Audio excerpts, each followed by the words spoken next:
सहना भवतु सहनौ भुनक्तु सह वीर्यं करवावहै तेजस्विनावधीतमस्तु मा विद्विषावहै। ओम शांति शांति शांति।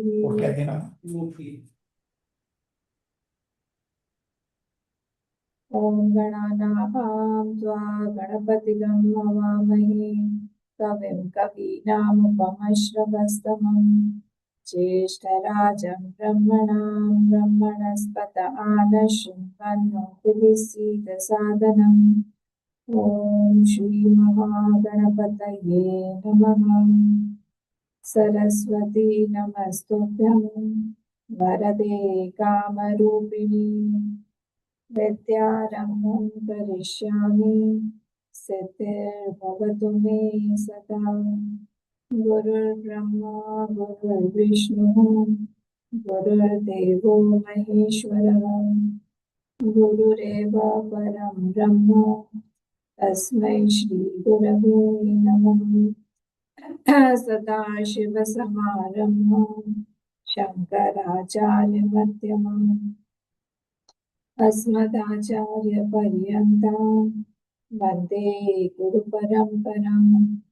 श्रुतिस्मृतिपुराणानाम् आलयं करुणालयं नमामि भगवत्पाद शङ्करं लोकशङ्करम्। समस्तजनकल्याणे निरतं करुणामयं नमामि चिन्मयं देवं सद्गुरुं ब्रह्मविद्वरं सद्गुरुं ब्रह्मविद्वरम्। नारायणं पद्मभुवं वसिष्ठं शक्तिं च तत्पुत्रपराशरं च व्यासं शुकं गौडपदं महन्तं गोविन्दयोगीन्द्रमथास्य शिष्यं श्रीशङ्कराचार्यमथास्य पद्मपादं च हस्तामलकं च शिष्यं तं तोटकं वातिककारमन्यान् अस्मद्गुरून् सन्ततमानतोऽस्मि। व्यासं वसिष्ठनप्तारं शक्तिपुत्रमकल्मषं पराशरात्मजं वन्दे शुकतातं तपोनिधिं। व्यासाय विष्णुरूपाय व्यासरूपाय विष्णवे नमो वै ब्रह्मनिधये वासिष्ठाय नमो नमः।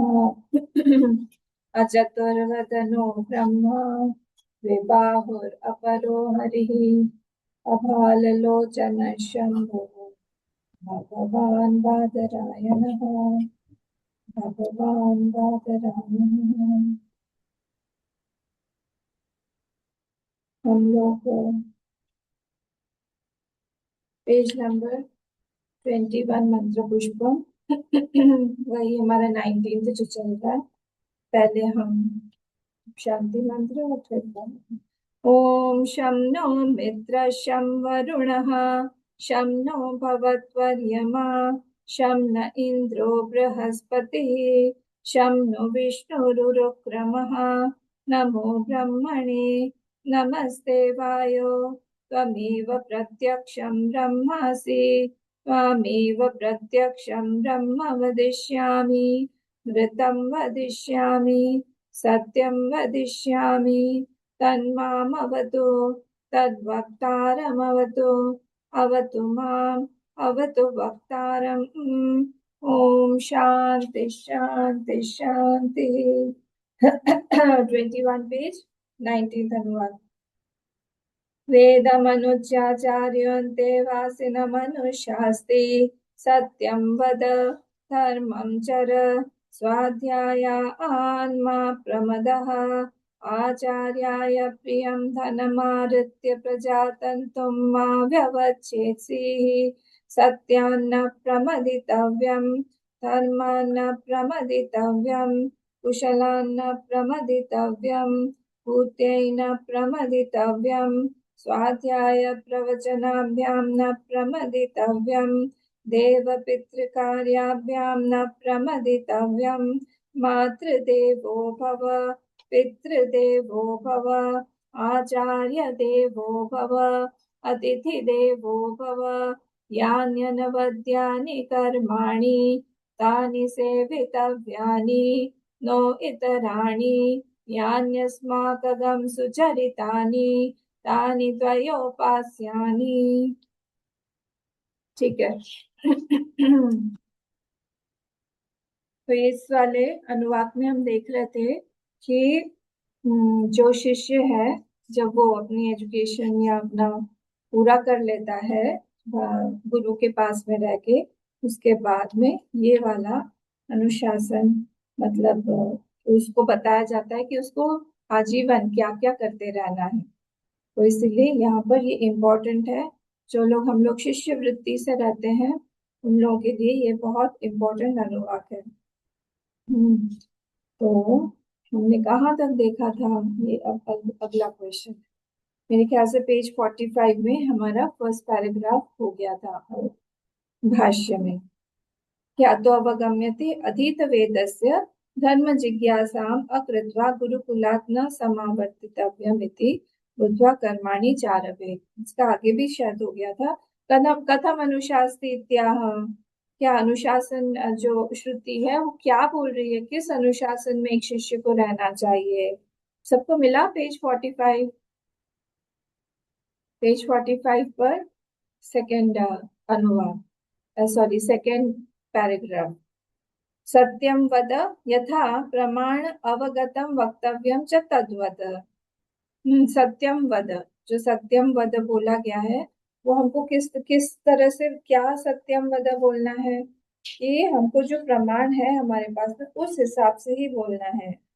कोई हम ऐसी गलत चीज हम ना बोल दें जिससे बाद में फिर हम लोगों को रिग्रेट करना पड़े उससे। ठीक है, देखिए ये अंतेवासी जो वर्ड है ना, वो यहाँ पर बहुत इंपॉर्टेंट है। ये सारा का सारा अनुशासन श्रुति अंतेवासी के लिए है, मतलब those who live near the teacher, जो टीचर के साथ में रहते हैं उनके लिए ये 2 से 5 साल जो है हम सब लोगों के जीवन में आने चाहिए, जो कि हम गुरु के एकदम समीप रह सके, सब कुछ वो हमको गाइड कर सके, सारी चीजें बता सके। मिनिमम इतना क्लोजनेस जरूरी है कि हर चीज में, क्योंकि हम अपना ही नोशन बनाते हैं, अपने ही हिसाब से सब कुछ करते हैं, तो वहां पर कहीं ना कहीं हो सकता है हम ठीक भी हो सकता है हम गलत भी हो। ठीक है, तो इसीलिए यहाँ बोल रहे हैं कि सत्यम वद जो है वो यथा प्रमाण अवगतम वक्तव्यम च तद्वत्। जो प्रमाण है आपके पास में उस हिसाब से ही आप बोलिए। और हमने लास्ट इसमें सेशन में ये भी देखा था कि व्यक्ति झूठ क्यों बोलता है, क्या क्या कारण हो सकता है। तद्वत धर्मम चर, और उस हिसाब से ही उसको धर्म के हिसाब से चलना चाहिए। धर्म में हमने देखा था सामान्य धर्म और विशेष धर्म, ऐसे 2 धर्म भी हम लोगों ने देखे थे, अगर आपको याद हो तो। वो भी हमने देखा था कि 2 तरह के धर्म थे, सामान्य धर्म और विशेष धर्म। तो सामान्य धर्म होता है जो which is irrespective of any आश्रम, वर्णाश्रम। आश्रम मतलब वर्णाश्रम, तो वो सबके लिए कॉमन है। एक गृहस्थ के लिए भी है, एक वानप्रस्थी के लिए भी है, और एक ब्रह्मचारी के लिए भी है। तो वैसे ही यहाँ पर जैसे you should speak the truth, जो सही बोला मतलब सत्य बोलना चाहिए, ये सबके लिए ही कॉमन है। तो यहाँ पर 3 चीजें मैंने बताई थी आपको जो धर्म निर्धारित करता है, वो कर्माणि, गुण और भावना। ये 3 वर्ड्स इंपॉर्टेंट है। कर्म जो है वो हमारे कैसे हो, सत्यम के लिए। कर्म हमारे कैसे हैं, गुण क्या है, गुण मतलब क्या, जो क्वालिटीज है अहिंसा इत्यादि, उस गुणों में के साथ में हम रह के सत्यम में रहें। और भावना, ये मातृ देवो भव, पितृदेवो भव, आचार्य देवो भव इत्यादि, ये सारी चीज जो एटीट्यूड है वो। और विशेष धर्म क्या है? विशेष धर्म है जिस आश्रम में, वर्णाश्रम में हम हैं, उस वर्णाश्रम के हिसाब से हम लोग हैं कि नहीं। उस वर्णाश्रम में जो भी चीज, जैसे ब्रह्मचर्य में है तो हम स्वाध्याय कर रहे हैं कि नहीं, संन्यास आश्रम में है तो हम उसी ब्रह्म में ही विचरण कर रहे हैं कि नहीं, उसी ब्रह्म को हम लोग देख रहे हैं कि नहीं। वो स्पेसिफिक स्पेसिफिक धर्म जो है वो विशेष धर्म हो जाता है। तो ये यहाँ पर बोला है तत्व धर्मम चर, से उस हिसाब से आप धर्म में स्थापित रहो। धर्म इत्य अनुष्ठेयानाम सामान्य वचनम सत्यादि विशेष निर्देशात्। ये भी अभी मैंने बता दिया कि दो तरह से, सामान्य और विशेष धर्म। फिर नेक्स्ट वाला है स्वाध्यायान प्रमदः। तो स्वाध्याय अध्ययन, स्वाध्याय मतलब अध्ययन से, तो अध्ययन से स्वाध्याय मतलब यहाँ पे चैंटिंग होगा, और अध्ययन मतलब होता है अर्थ ज्ञान। ये दोनों चीजों में प्रमाद हमें नहीं करना चाहिए। कंटिन्यूअसली हम कुछ ना कुछ पढ़ते रहें, नया नया नॉलेज हम गेन करें, चैंटिंग भी करें, और उसका मीनिंग भी हम लोग उसका अर्थ भी जानते रहें। प्रमादम माँ कार्षी ही, प्रमाद नहीं करना चाहिए। प्रमाद मतलब क्या? प्रमाद मतलब प्रोक्रेस्टिनेशन, जब हम कर भी सक रहे हैं तभी भी हम नहीं करते हैं, उसको हम प्रमाद बोलते हैं। अब नेक्स्ट वाला क्या है? नेक्स्ट है आचार्याय, एक ध्यान उधर ऊपर, मूलक, एक ध्यान हमारा भाष्य में। तो आचार्याय प्रियम धनम आरित्य प्रजातंतुम मां व्यवच्छेदसी, यहाँ से हमें देखना है। तो आचार्याय प्रियम धनम आरित्य, तो आचार्य जब हमारा हो जाए, जैसे हम गुरु दक्षिणा हम चिन्मय मिशन में भी करते हैं, है ना, वैसे ही ये यहाँ पर क्यों गुरु दक्षिणा किया दिया जाता है? क्योंकि गुरु ने जो भी दिया हुआ है वो तो, उससे तो हम ऋणी नहीं हो सकते हैं, पर कुछ हम गुरु की जो भी इच्छा है उसकी पूर्ति करें, क्योंकि हमने, हमारा ऋण है गुरु के प्रति। तो ऋण को पूरा करने के लिए, क्यों ज्ञान जो है वो दिया है उन्होंने, इसलिए प्रियम आचार्याय प्रियम धनम आरित्य, तो आचार्य के लिए इष्ट, प्रियम मतलब यहाँ बोला इष्ट, जो उनकी इच्छा है। नॉट नेसेसरी कि हमेशा हर शिष्य को गुरु बोलेंगे कि तुम धनी लाके दो। एग्जाम्पल बताइए, एग्जाम्पल जहाँ पे गुरु ने धन नहीं मांगा और कुछ मांगा, बहुत फेमस एग्जाम्पल। भगवान कृष्ण जी को बोला कि मेरा पुत्र ले गया। वेरी गुड, बिल्कुल सही बोला। और एक और मेरा पुत्र ला दो, क्योंकि धन से भी पढ़ा, वहां पर जो था उनको सामर्थ्य पता था कि ये तो भगवान ही है स्वयं, जो 64 दिनों में पूरी विद्या सीख ले, 64 विद्या, वो भगवान ही हो सकते हैं। और बताइए एक और एग्जाम्पल, वो भी बहुत फेमस है। गुरु ने धन नहीं मांगा और कुछ मांगा। ओह, चारे का है? एकलव्य, नहीं नहीं, द्रोणाचार्य एकलव्य का। उसको पढ़ के लेके आओ, पकड़ के लेके आओ। नेगेटिव है। और नेगेटिव है। हाँ, क्या बोल रहे हैं? लखन जी कुछ बोल रहे थे। नहीं, और याद नहीं है, एक ही याद था। पकड़ के लिए क्या वो याद है, नेगेटिव वाला। हाँ, नहीं, एक और जो है, जो अर्जुन से मांगा था द्रोणाचार्य ने, क्या मांगा था बताइए? ओह, अर्जुन से क्या मांगा था? अंगूठा नहीं मांगा था। एकलव्य से मांगा था उसका अंगूठा। हाँ, वो तो थोड़ा नेगेटिव हो गया। चलिए। जनरल जो मांगते हैं गुरु, द्रोणाचार्य ने अर्जुन से क्या मांगा था? अर्जुन से मांगा था कि पांचाल प्रदेश को हाँ आजाद कराओ मेरे को, उसको द्रुपद को हरा के। हाँ, वो मेरा गुरु भाई था, उसने मेरे को अपमान किया था। राइट। तो इसीलिए हर जगह, इसलिए बोला इष्टम, प्रियम मतलब यहाँ पे इष्टम हो गया। तो हर जगह पे धनम जो है वो धन मतलब पैसा ही नहीं होगा, कुछ और भी हो सकता है उनका धन। तो उनका इष्टम धनम आरित्य आनीय दत्वा।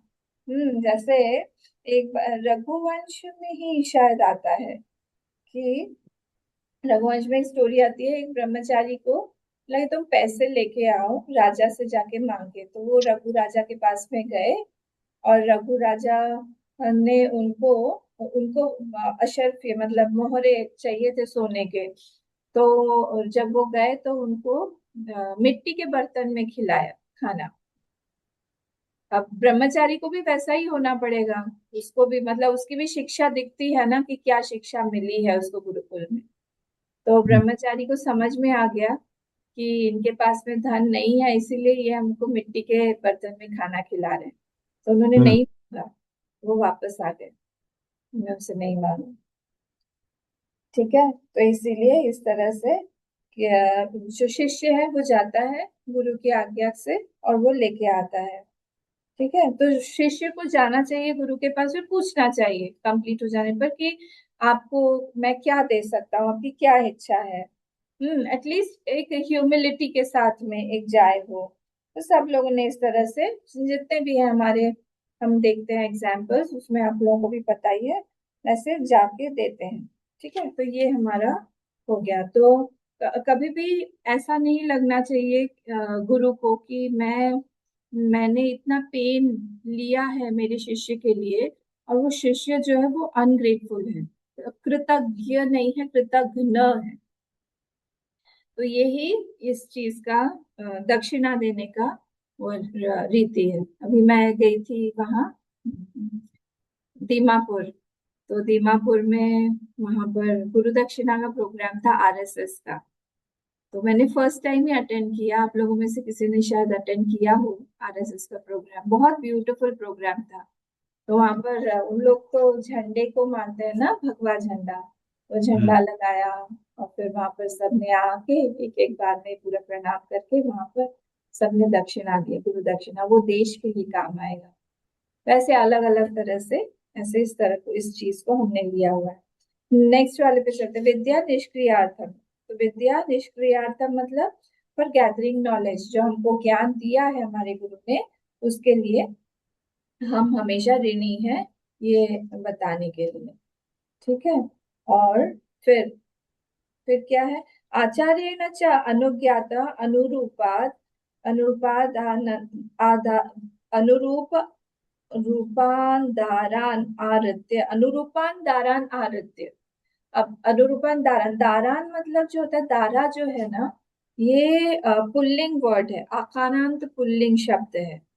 कलत्रम, ये सब वाइफ के लिए ही है, पत्नी के लिए ही है।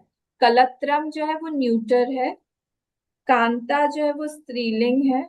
और दारा जो वर्ड है ये पुल्लिंग है। तो ये नित्य बहुवचन में ही चलता है। ऐसा नहीं है कि दारान बोल दिया तो बहुत सारे वाइफ्स के लिए, ये नित्य बहुवचन है।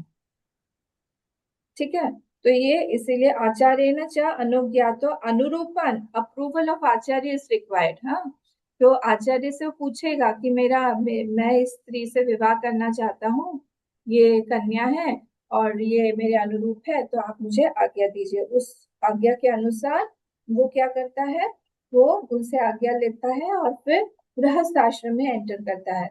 धनमादित्य प्रजातंत्र के बीच में ये प्रोसीजर है। ऊपर के देखिए, आचार्य प्रियम धनम आदित्य हो गया, फिर प्रजातंतुम माँ व्यवच्छेदसी। तो ये प्रजातंतुम के पहले वो अनुरूप कन्या से विवाह करता है और फिर ही गेट्स परमिशन। परमिशन के बाद में फिर कंपैटिबल होना चाहिए, क्योंकि सारी चीजें, अभी इन सब चीजों में जो बोला जाता है कि बहुत सारे फैक्टर्स जो है वो देखने चाहिए। हमारा जो सिस्टम था, जो हमारा अरेंज मैरिज का था, आजकल तो धीरे धीरे जा रहा है, उसमें गोत्र देखा जाता है, फैमिली बैकग्राउंड देखा जाता है, बहुत कुछ चीजें जो है वो मिलाई जाती थी। क्यों? क्योंकि फिर बाद में ऐसा नहीं होना चाहिए कि किसी ना किसी एक पार्टी को का मन जो थोड़ा मलिन हो जाए, या फिर कहीं उसको नेगेटिव कॉम्प्लेक्स आ जाए कि मैं इसके अनुरूप नहीं हूँ। इसीलिए कुल, गोत्र, स्टेटस, ये सब कुछ देख के मिला के वो देखा जाता था कि ये हमारे अनुरूप है कि नहीं ये कन्या। बहुत सारी चीजें देखते हैं, आप लोगों को ज्यादा पता होगा। ठीक है, तो दारान आरत्य प्रजातंतुम, अब प्रजातंतुम पर आई। प्रजातंतुम प्रजा संतानम माँ व्यवच्छेदसी ही। ठीक है, अब ये आचार्य न, यहाँ पर देखिए तीन कैटेगरी है। क्या है? ब्रह्मचर्य आश्रम हो गया, एक गृहस्थ आश्रम हो गया, और एक संन्यास आश्रम हो गया। तो ब्रह्मचर्य आश्रम मतलब क्या होता है कि जिसके पास में वासना कम है, धीरे धीरे कम, बहुत कम वासना है, तो ये यहाँ से, अगर इसकी वासना बहुत कम है, ये डायरेक्टली संन्यास आश्रम में जा सकता है। पर अगर गुरु को ऐसा लगता है कि नहीं, इसके पास में वासना थोड़ी सी है अभी और वासना क्षय की आवश्यकता है, तब क्या होगा, वो वासना क्षय के लिए वो गृहस्थाश्रम के थ्रू जाए। तो गृहस्थाश्रम के थ्रू जाएगा, तो मैक्सिमम स्टूडेंट्स जो है वो गृहस्थाश्रम के थ्रू जाते थे, पर वो जाते थे संन्यास आश्रम में ही। हमारी जो अभी की व्यवस्था है वो थोड़ी गड़बड़ा गई है, हम लोग को पता ही नहीं है कि अल्टीमेटली हमको संन्यास आश्रम लेके ही इस शरीर का त्याग करना है। ये हमको पता नहीं है। संन्यास आश्रम मतलब क्या, नॉट नेसेसरीली द गार्ब। ये गार्ब की बात नहीं, ये क्लॉथ की बात नहीं है। ये मानसिक एक वृत्ति है कि हम रेडी हैं कि नहीं हमारे नेक्स्ट लैप के लिए, जो होता है ना एक नेक्स्ट फेज के लिए। एक जी, हम तो सब जीव हैं, वो जीव रूप से am I ready for my next phase of जीवहुड। तो उसके लिए रेडी होने के लिए चारों के चारों आश्रम बताए थे कि हमारी वासना कैसी है, तो वासना को एग्जॉस्ट करके हम आगे बढ़े। कभी कभी ऐसा होता है कि किसी ना किसी ब्रह्मचारी में थोड़ी सी गृहस्थ आश्रम की वासना रहती है, बहुत थोड़ी, मतलब हो सकता है 5%, 6%, मतलब 10 से कम ही। तब वो भी गुरु देख लेते हैं। तो गुरु क्या करते हैं, उसको ट्रेमेंडस उपासना बताते हैं उसके अकॉर्डिंगली। और वो उपासना जब करता है, क्योंकि आज्ञा पालन, नियम में रहना, व्रत को रखना, ये सब उसके अंदर, उसकी टेंडेंसीज इतनी सॉलिड हो जाती हैं, वो फॉलो करते करते उसकी जो 5%, 10% जो वासना है वो क्षय हो जाता है। तो क्या होता है, एक chunk of years of his life he gets for his sadhana in sannyas ashram। नहीं तो क्या होगा, वो वासना क्षय में ही उसके 50 साल चले जाए। फिर अल्टीमेटली जब वो घूम फिर के आएगा, उसके पास में हाथ में वानप्रस्थ आश्रम में बहुत कम समय बचता है, 25 साल के आसपास उसका बचेगा जहां पर वो दे सकता हो। तो cream of his life goes into गृहस्थ आश्रम। इसको बचाने के लिए गुरु जो है वो बहुत ध्यान से देखते थे, और देखते थे कि ये नैष्ठिक ब्रह्मचारी होने के लायक अगर है तो इसको डायरेक्टली गृहस्थ आश्रम से पास करवा के इसको संन्यास आश्रम में डालो, अन्यथा ये गृहस्थ आश्रम से जाएगा। तो गृहस्थ आश्रम में नेचुरली क्या होता है, क्योंकि फ्रीडम है एंजॉयमेंट की, तो इसीलिए उसके पास में बहुत सारी वासना और एक्यूमुलेट हो जाती है जो कि उसको क्षय करनी चाहिए थी।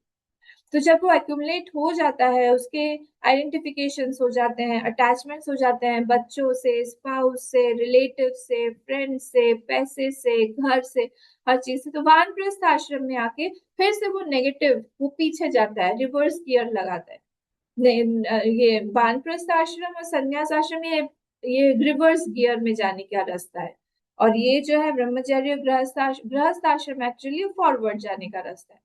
तो ये जब पीछे आता है अपना नेक्स्ट, जब वानप्रस्थ में, तो इसके माइंड को बहुत चैलेंजेस फेस करने पड़ते हैं, बहुत ज्यादा। कि और अगर उसने गृहस्थ आश्रम में अच्छे से लाइफ लीड की हुई है, जहां पर उसने अपने कर्तव्यों को पूरा किया हुआ है, कर्मों को दिया हुआ है, तो नेचुरली उसकी जो टेंडेंसीज है वो एग्जॉस्टेड रहेगी, क्योंकि अब उसको एंजॉयमेंट का वो माइंड नहीं रहा जो उसको पहले एकदम शुरू शुरू में गृहस्थ आश्रम में जब वो एंटर किया था तब था। तब क्या होगा, टेंडेंसी उसकी ऐसी है कि नेचुरली उसका मन संन्यास आश्रम की तरफ ही फ्लो करेगा। उसको लगेगा कि हाँ, मैं अच्छे से रहूं, आराम से रहूं, ये जो मेरा वाइफ है या हस्बैंड है ये भी अच्छे से रहे, कोई परेशानी नहीं, हम साथ में ही रहेंगे, पर हम अलग अलग रहेंगे। ये माइंड से वो एक्सेप्ट कर लेता है कि नहीं, अब क्योंकि हमारी मुझे दिखाई दे रहा है, आगे की जर्नी मेरी दिखाई दे रही है, तो हमको आगे आगे सेपरेट होके ही जाना है, क्योंकि जीव किसी भी दूसरे जीव का हो नहीं सकता है। ये सब देखिए तभी आ पाएगा जब उसने गृहस्थ आश्रम बहुत अच्छे से लीड किया है। अगर गृहस्थ आश्रम में उसने अच्छे से लीड नहीं किया है, बहुत झगड़ा किया है, अपनी ड्यूटीज को पूरा नहीं किया है, ध्यान नहीं दिया अपने गृहस्थ कर्मों पर, या फिर वाइफ पर या हस्बैंड पर, तब क्या होगा, उसको उसकी मेंटालिटी ये नहीं बनेगी, वो फिर से वो चक्रव्यूह में जाए। तो इस चक्रव्यूह को ब्रेक करने का ही ये चार जो है, ये बहुत अच्छा हमारे वेदों ने आश्रम बना के दिए हैं कि आप वानप्रस्थ में आइए, पीछे खसिए थोड़ा सा, अपने आइडेंटिफिकेशंस को थोड़ा थोड़ा कम करिए, अटैचमेंट्स को कम करिए। पहले के जमाने में तो वन में चले जाते थे, अभी कहाँ जाएंगे हम लोग, पर घर में ही रह के हम वानप्रस्थी हो सकते हैं, घर में ही रह के हम सन्यासी हो सकते हैं। उस वृत्ति को डेवलप करना पड़ेगा कि हम जहाँ कहीं पे भी रहें, I am living without any attachment and my mind is more into Brahman Brahma. मेरा ध्यान स्वाध्याय पर, मेरे जो दूसरे उपासना है उस पर, फिर पढ़ाई, जो भी चैंटिंग कर रहे हैं हम, जो भी चीज कर रहे हैं उस पे मेरा ज्यादा ध्यान है। बाकी की दूसरी सारी चीजें सेकेंडरी फॉर मी। सेकेंडरी क्या, not at all important for me, क्योंकि अभी मेरा जाने का मुझे दिखाई दे रहा है कि मेरे पास में और 10-15 साल हैं, जो भी जितने भी साल हैं उतने में मुझे अपना बहुत सारा बैगेज क्लियर करना है। जैसे घर क्लीन करते हैं ना हम, तो मुझे बहुत कुछ क्लीन करके आगे जाना है, नहीं तो मैं फिर से इसी चक्रव्यूह में घूमता हुआ फंस जाऊंगा, किसी ना किसी के साथ फिर फंसूंगा। अब मुझे ये नहीं चाहिए। अगर हम अभी भी फंसे हुए हैं, इसका मतलब यही है कि हमको उपासना की जरूरत है, बहुत जरूरत है। भगवान से बस प्रार्थना करनी चाहिए कि हमारा मन वैसा बन जाए धीरे धीरे कि हमको किसी भी चीज की कोई आकांक्षा ना रहे, किसी के साथ की भी कोई आकांक्षा ना रहे। कोई रहे तो बहुत अच्छा है, कोई ना रहे तो उससे भी अच्छा है। और जो जितना क्लोज, देखिए आप लोग क्योंकि सब वैरागी बोले हम या साधक बोले हम, जो भी है उस तरह के, इसीलिए मैं ये सारे वर्ड्स यूज कर रही हूँ। तो फिर ये कॉमन मैन के सामने हम लोग ये बात नहीं कर सकते कि इस तरह से एक व्यक्ति को रहना चाहिए। तो जितना कोई व्यक्ति क्लोज है माइंड में, हमें कोशिश करना चाहिए कि वो उतना दूर रहे। करके देखिएगा, बाहर जो जितना व्यक्ति क्लोज है माइंड में उतना दूर रहे वो।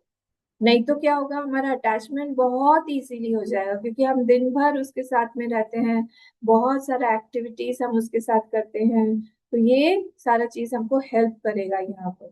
तो यहाँ पर ये बोला है, जैसे भीष्म पितामह थे, उन्होंने क्या किया अल्टीमेटली, उन्हें भगवान से यही बोला कि मैंने अपने मन को आपके लिए बनाया हुआ है प्रभु, मैं आपको मेरा मन देना चाहता हूँ, उसके साथ उसको आप वर्ण करिए उस मन को।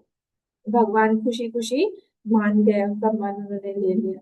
वैसे ही हमारा भी डेथ बेड पर यही एक ही संकल्प होना चाहिए कि भगवान हम आपके होना चाहते हैं। या तो ज्ञान में रहिए या तो भक्ति में रहिए, लीन रहिए, पर संसार में मत रहिए। संसार में रहेंगे तो नेक्स्ट बर्थ हमारा अवश्यम भावी है, होगा ही, उसमें से कोई नहीं रोक सकता है। ठीक है, तो ये तो इसीलिए वो गृहस्थ आश्रम को हस्बैंड या दारान बोला है ना, ये लेडीज को हस्बैंड के लिए लेना चाहिए, हस्बैंड को वाइफ के लिए लेना चाहिए। तो अनुरूपण दारान आदित्य प्रजातंत्र। अब क्या होता है, अब आगे अगर गृहस्थ आश्रम में आ गया है वो, तो गृहस्थ आश्रम का एक बहुत बड़ा दायित्व है कि हम प्रजा का निर्माण करें, प्रजनी, बच्चे हो। ऐसा नहीं हो कि जैसे आजकल क्या हो गया वेस्टर्न कल्चर, कि हम दोनों साथ में रह रहे हैं, लिव इन कर रहे हैं, पर उसका उसका जो रिजल्ट है वो प्रोजेनी होना चाहिए। और प्रोजेनी तभी सार्थक होगी जब उस रिलेशनशिप का, माता पिता के रिलेशनशिप का कुछ नाम हो। नहीं तो आजकल पता ही नहीं है कि होगा भी कि नहीं, या फिर कौन किसके माता है, कौन माता का तो पता रहता है, पिता कौन है यही पता नहीं। ये बहुत गड़बड़ चीज है। जब साथ में रह रहे हैं तो एक ही चीज के कारण रह रहे हैं कि हमको प्रजनी बढ़ानी है। प्रजातंतुम, प्रजातंतुम प्रजा संतानम मतलब लीनिएज। माँ व्यवच्छेद से ही, व्यवच्छेद से ही को हम अगर, व्यवच्छेद से मतलब तोड़िए मत उसको, तो अगर हम ब्रेक करें उसमें तो छिद धातु है, लो, वी प्लस अव प्लस छिद धातु, छिद मतलब काटना, तो आप उसको काटिए मत, उसको चलने दीजिए। प्रजा संतते विच्छत्य न कर्तव्य, one should not cut the lineage. वो लीनिएज चलता रहे, पर लीनिएज जो है वो कैसे चलेगा, यहाँ यहाँ के अकॉर्डिंगली वो पुत्र से चलेगा।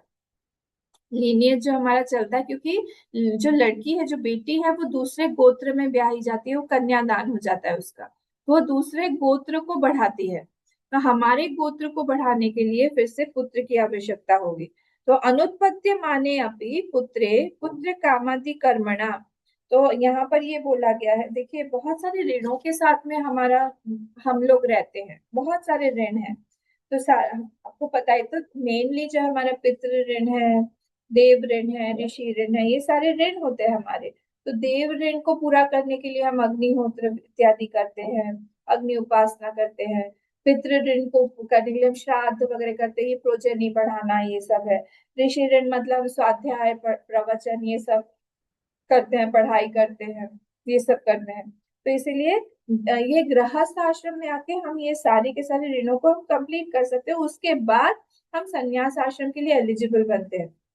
अगर हमारी ये कंप्लीट नहीं है तो फिर कहीं ना कहीं घर में भी रह के, बाहर में भी, कहीं पे भी आप जाइए, संन्यास आश्रम के लिए हमारा माइंड जब प्रिपेयर नहीं होता है, या तो प्रारब्ध आएगा वो रोक देगा, या फिर कुछ ना कुछ करके हमारा नहीं हो पाएगा, हमारा मन वहां पे संन्यास में नहीं लगेगा, हमारा मन वापस जाएगा वहीं पर ही। इसीलिए जरूरी है कि हम इस चीज को पूरा करके ही आए, है ना। तो इसीलिए देखिए यहाँ पर थर्ड चैप्टर में भी, इसमें भी बोला गया था कि इट वाज अबाउट संन्यास आश्रम जो है वो डायरेक्टली जा सकता है ब्रह्मचारी। हाँ, ब्रह्मचारी डायरेक्टली स्किप करके वहां से जा सकता है। कब जा सकेगा वो? जब उसके पास में साधन चतुष्टय संपन्न वो होगा, और उसके लिए ये सारी की सारी चीजें उसके पिछले, अगर डायरेक्टली आपको कोई दिखाई दे रहा है, कोई व्यक्ति ब्रह्मचारी बन के डायरेक्ट संन्यास आश्रम में गया, तो उसने पिछले जन्म में अपने ऋणों को कंप्लीट किया है। अगर उसने नहीं किया है तो उसका माइंड प्रिपेयर नहीं होगा, उसका प्रारब्ध उसको आएगा, उसका हेल्थ इश्यूज हो जाएंगे, कुछ ना कुछ होके वो नहीं कर पाएगा, क्योंकि ऋण मोचन उसका नहीं हुआ है। ऋण मोचन बहुत जरूरी है। इसलिए कहीं किसी भी तरह का अगर डेट आपको लगता है ऋण है, तो उसको इस शरीर के त्यागने से पहले ही हमको कंप्लीट करके जाना चाहिए। बहुत खराब मृत्यु होती है या फिर खराब गति होती है उस व्यक्ति की जहाँ पे उसने ऋण को कंप्लीट नहीं किया है। इसलिए हमारे पास में तरह तरह के ऋण होते हैं जो कि हम लोग कंप्लीट करते हैं।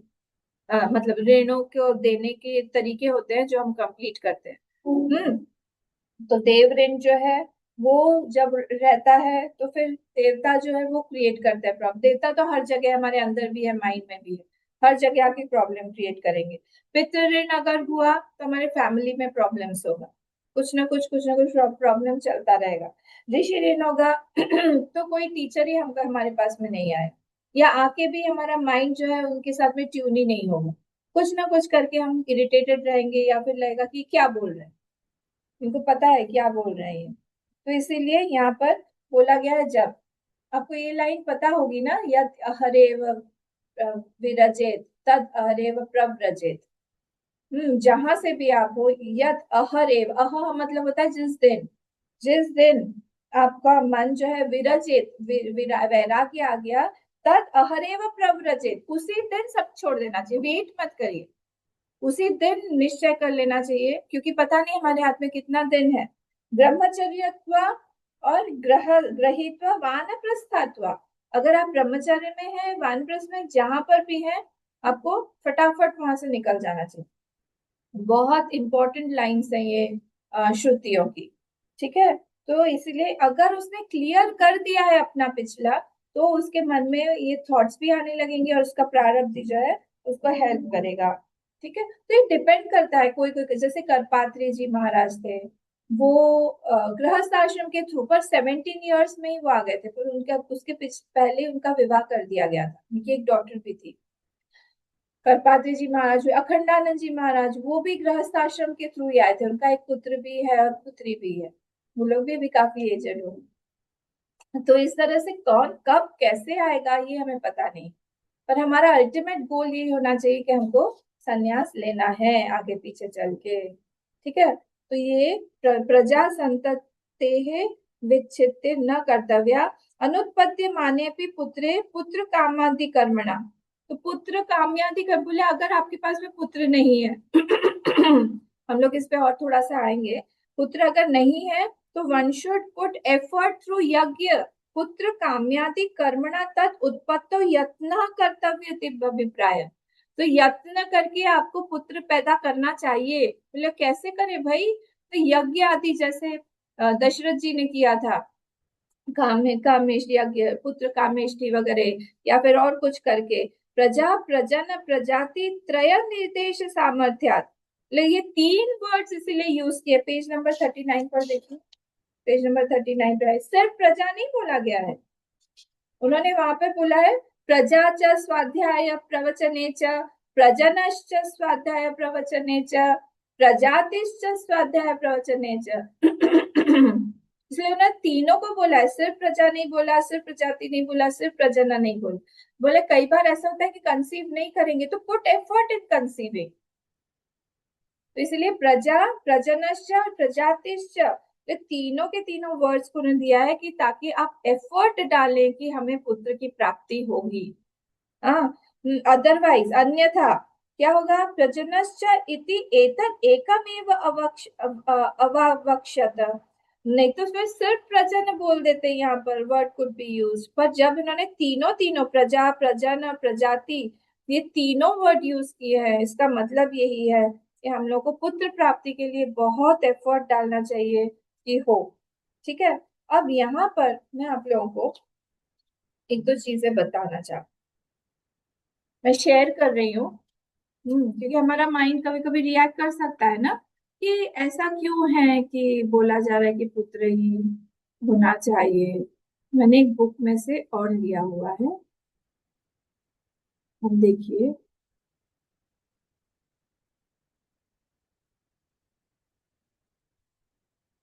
दिखाई दे रहा है, ये मिथ बस्टर्स है, दिखाई दे रहा है? हाँ दिखाई दे रहा है जी। हाँ देखिए आप, why should only sons perform shraddh, ये हमारे मिशन की ही एक बुक है जो स्वात्मानंद जी और युवावीर ने लिखी हुई है, मिथ बस्टर्स, जो हम देवी ग्रुप में भी ले रहे थे पर यहाँ तक पहुंचे नहीं थे। तो आप लोग देखिए, in Hindu dharma it is desirable that the son performs the last rites of a deceased. बोले ठीक है, मनुस्मृति में ये आया है। बोले इसका मतलब क्या हुआ? तो इसका मतलब ये हुआ कि सन, सन किसको बोला जाता है? पुत्र किसको बोलते हैं? पू मतलब होता है हेल, मतलब नरक, और त्रा मतलब होता है जो उसे प्रोटेक्ट करे, त्रायतीति। तो दोनों को मिला के होता है पुत्र, जो हमको नरक से बचाए, उसका नाम है पुत्र। ठीक है, फिर बोल रहे हैं it is said that shraddh has to be done by a person of the same gotra. तो नहीं तो तब उसको मिलेगा नहीं उसका फल। A son belongs to the same gotra as the father. Even after marriage, the daughter and marriage and daughter, if she is married, then her gotra changes. तो जो लड़का है वो तो सेम उसमें रहता है, पर जो डॉटर है उसका गोत्र चेंज हो जाता है। अब बोल रहे हैं विमेन शुड नॉट परफॉर्म अंत्येष्टि, ये मिथ है। हाँ, अंत्येष्टि संस्कार, क्योंकि बोला जाता है कि आप नहीं जाओ, पर मैंने यहाँ पर भी आके यही देखा कि इतना मैट्रियार्कल होते हुए भी यहाँ पर मतलब दूसरी जगह भी मैंने देखा है कि वो लोग जाते नहीं, यहाँ पर तो जाते हैं, लेडीज जाते हैं वहाँ अंत्येष्टि के लिए भी देखा हुआ है। पर जो आप नॉर्थ इंडिया में चले जाइए, अभी मैं किसी के यहाँ पे गई थी किसी के डेथ में, तो मुझे मना कर दिया कि आप नहीं जा सकते। मैंने कुछ बोला नहीं उनको, पर women are not allowed to do shraddh. मतलब कैसे? According to Shastra, there are two types of continuing the family. Pitridaya karma, where paternal traditions are followed, and Matridaya karma, where maternal traditions are followed. Up, wherever the Pitridaya karma is there, paternal traditions are followed. और जहां पर, और तो वहां पर क्या होगा? Sons are supposed to do Shraddha. Wherever the Matridaya karma is there, maternal traditions are followed. Ladies can do the Shraddha. Especially in Kerala, among some castes like Nayars and Kshatriyas, etc., the women do the Shraddha karma. तो जैसा हमारा tradition है, जिस tradition से हम लोग आए हुए हैं, उस ट्रेडिशन को ही हम लोग फॉलो करके, जैसा पितृदय है या फिर मातृदय है, वैसा हम करते हैं। Somebody asks, if I don't have a son, then what should I do? One is supposed to initiate a person into Gayatri, and that person becomes one spiritual son, so that the spiritual son can perform the Shraddha karma. Now, if I don't have a spiritual son, तब क्या होगा?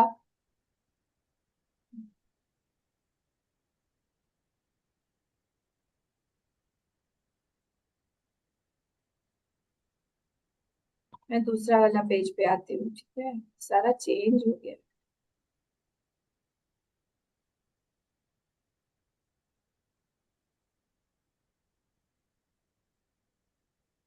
दिख रहा है? हम्म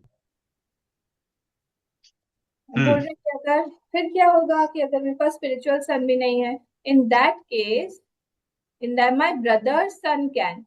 If my brother's son is also not there, I have only one daughter, then the daughter's son can. If it is Matridaya Karma, then the ladies can also do it. It is not because of gender difference. It is not like girls should not do. It is because of the Pitridaya Karma and Matridaya Karma. ठीक है, तो अब ये according to Smriti Sangrah and Shraddha Kalpalata, the people who can perform funeral rites are son, grandson, great grandson, daughter's son, wife, brother, nephew, father, mother, daughter-in-law, sister, nephew, Sapind and Amanodak. In the absence of son, all these have the right to perform the last rites. तो इतने सारी ये सारा का सारा ये श्राद्ध कल्प में ये दिया हुआ है, तो उसमें तो सब है, daughter in law, sister, mother, father, सब कुछ है, वाइफ, सब कर सकते हैं. According to Vishnu Puran, only a son, grandson, great grandson, brother, nephew, or a man born in his Sapind progeny is entitled to perform death rituals. If all these are lacking, then the progeny of Samanodak or the Sapinda of the mother's side or Samanodak has the right. When both the maternal and paternal families are destroyed, only then the woman should perform this ritual. Sapinda मतलब क्या होता है? Anyone from 7 generations who belong to the same family lineage. और समानोदक होता है anyone from 8th to 14th generations who belong to the same family lineage. Next page पे जाती हूँ. ये बहुत हम लोग को पता होना चाहिए, बहुत इंटरेस्टिंग है. दिखाई दे रहा है? Where there are no alternative Puranic mantras, all the actions of the non-mantra will be performed, which means the entire action of the funeral ceremony will be performed without chanting the mantra. Last rites should be performed with non-cooked food instead of cooked food. Pindadan is also done with uncooked food, barley flour or rice flour, etc. And this process is completed by giving it to Brahmin in the Brahmin meal. According to scriptures, it is also written that if a woman, Brahmana, or any other person who is not a family member of the deceased does the Shraddha, by this process it does not decrease the fruit of Shraddha. Can women go to the cremation ground? Yes, women can also go to cremation ground. और इन्होंने यहाँ पे दिया हुआ है, से भार्या कनिष्ठ प्रथमा प्रकीर्ण केशव व्रजेयुः पांसुनंसेश्वाव पापमानाः. ये बौधायन पितृ मेधा सूत्र में दिया हुआ है. According to Bodhayana Pitra Medha Sutras, women in ancient times also went to cremation ground with loose and scattered hair and their shoulders sprinkled with dust. तो ये सारी चीजें इसीलिए यहाँ पर बताई गई हैं हम लोगों को, ताकि क्योंकि माइंड जो है, मैं इसको स्टॉप कर रही हूँ शेयर को, तो माइंड जो है हमारा, जो लेडीज का जो मन है वो बहुत सॉफ्ट होता है, और कहीं ना कहीं उनको लगता है कि अब इतना हार्ट रेंडरिंग एक कोई दृश्य होता है, अपने माँ को, अपने पिता को ऐसे मुखाग्नि देना, या फिर हस्बैंड को देना, या फिर पुत्र को देना, तो उसको बचाने के लिए मेरे ख्याल से ये सब यहाँ पर बोला गया. पर ऐसा नहीं है कि हम लोग बिल्कुल भी नहीं कर सकते, ये चीज जो है यहाँ पर ठीक नहीं है. क्या रीजन है? वो ये रीजन है कि गोत्र चेंज हो जाता है. गोत्र चेंज हो जाने के कारण जब हम पिंड देते तो वो पिंड जाता नहीं, पर अगर गोत्र सेम है तो फिर हम दे सकते हैं, जा सकते हैं. सत्यात् न प्रमदितव्यम प्रमादो न कर्तव्यः. नेक्स्ट पे आते हैं हम. तो सत्यात् न प्रमदितव्यम, जो सत्य है उसे प्रमाद के पहले भी बोला गया है कि सत्यम वद, तो फिर से वापस से यहाँ पर रिपीट करने का क्या तात्पर्य है? तो प्रमादो न कर्तव्य, कि हम उसमें प्रमाद ना करें, कि जो कैजुअली उसको बहुत ना ले. कई बार चीजें हम बहुत कैजुअली ले लेते हैं. Even casual untruth. सत्याच प्रमदनम अनृत प्रसंग, कभी कभी वो प्रमाद में ही हम झूठ बोल देते हैं, किसी से मजाक करते हुए भी झूठ बोल देते हैं.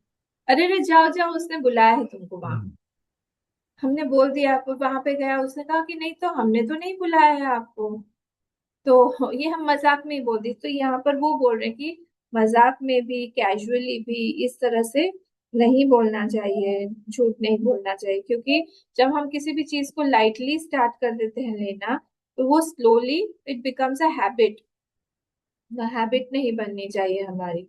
तो कैजुअल इंटरेक्शन जो है वो हमारे डीप इनसाइड हमारा चला जाएगा और हमारा हैबिट बन जाएगा। प्रमाद शब्द सामर्थ्यात्, प्रमाद शब्द सामर्थ्यात् विस्मृति अपि अनृतम न वक्तव्यम् इत्यर्थ। Casually also one should not से फॉल्स थिंग्स।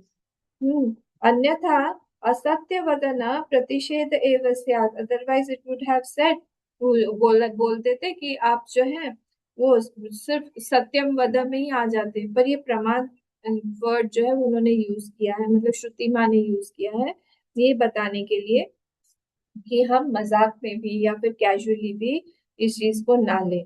मतलब क्या हुआ, जैसे एक स्टेटमेंट को अगर हम रिपीट कर रहे हैं दो बार, दो नेगेटिव सेंटेंसेस हैं, वहां पर आप मत जाओ, मैंने बोला ना आप वहां पे मत जाओ, आप नहीं जाओगे तो भी चलेगा।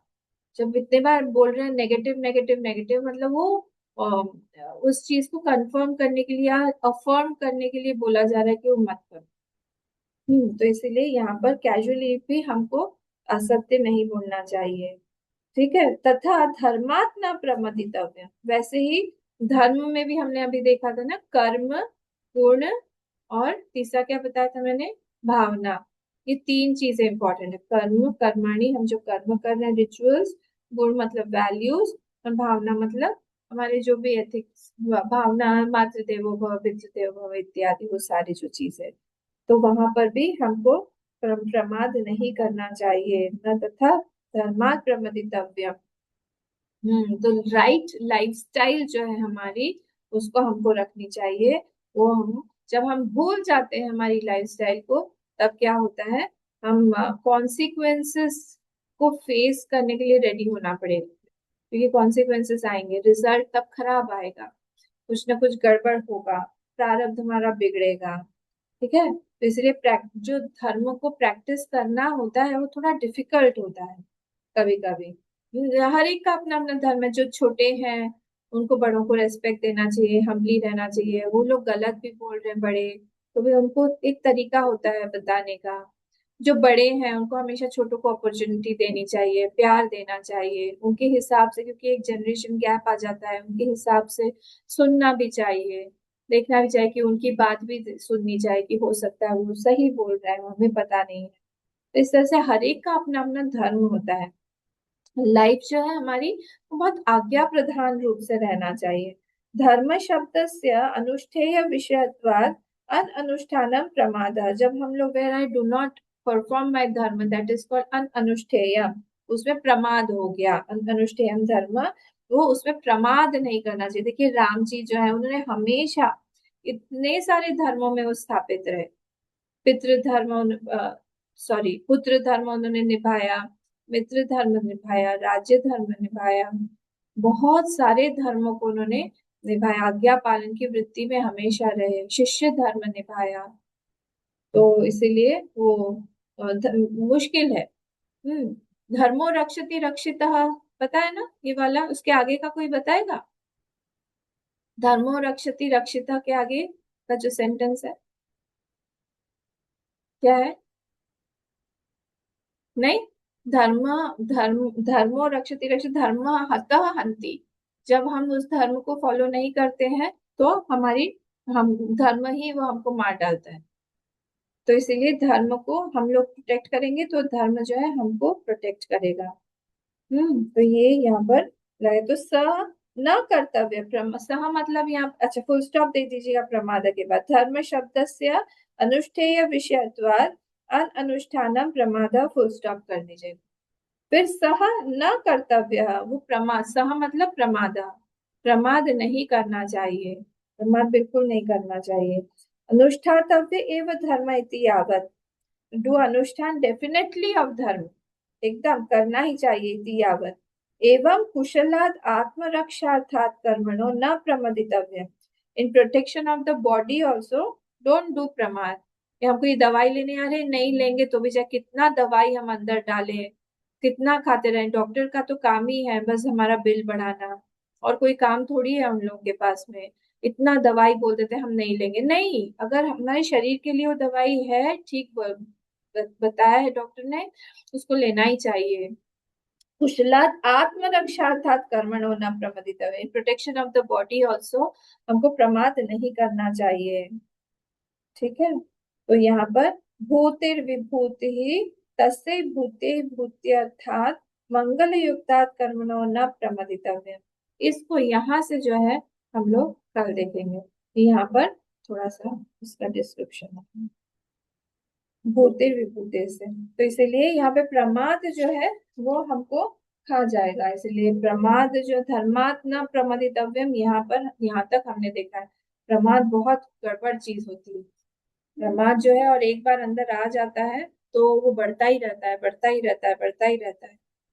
ठीक है, मेरे ख्याल से सबसे अच्छा प्रमाद तामसिक गुण है ना, सबसे अच्छा तरीका है प्रमाद का हटाने का कि आप बहुत राजसिक बन जाओ, खूब राजसिक बन जाओ, से कुछ भी मन नहीं कर रहा है करने का, जाने का मन नहीं कर रहा है, कुछ ना कुछ उठ के कुछ कर्म करते रहना चाहिए, तो अपने आप वो प्रमाद जो है वो तामसिक गुण जो है वो राजसिक से कटता है।